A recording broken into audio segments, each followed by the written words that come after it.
নমস্কার বন্ধুরা।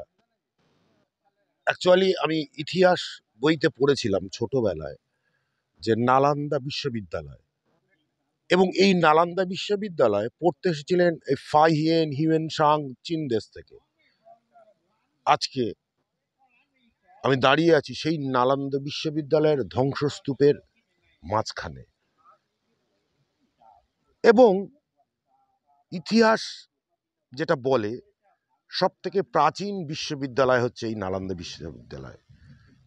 এই নালন্দা বিশ্ববিদ্যালয়ে বাইরে থেকে প্রচুর লোক আসেন, প্রচুর, মানে আমরা শুধু ভারতীয় না, এবং প্রচুর বিদেশিরাও এখানে আসে।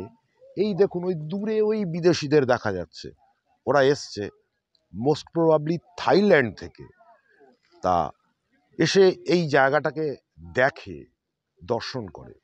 যাই হোক, তবে একটা জিনিস যেটা, সেটা তো আমার তো একটা পুরনো ইতিহাসের জায়গায় এসে আমার তো ভীষণ ভালো লাগছে, এবং আশা করি সুযোগ পেলেও আপনারা এই বিশ্ববিদ্যালয়ের ধ্বংসাবশেষের উপর দিয়ে একবার হেঁটে যাবেন, দেখবেন আপনার ভারতবর্ষ সম্বন্ধে তখন আপনার গর্ববোধ হবে। আলটিমেটলি যেহেতু আমি ভারতীয়, সেই গর্ববোধটা আপনাকে অনেকটা ভালো লাগাবে। আমার ভিডিও তো থাকছে নালন্দা বিশ্ববিদ্যালয়ের বিভিন্ন ধ্বংসস্তূপের ছবি, সেগুলো আপনারা দেখবেন, কমেন্ট করবেন, ভালো লাগলে অবশ্যই জানাবেন। ভালো থাকবেন, সুস্থ থাকবেন। নমস্কার।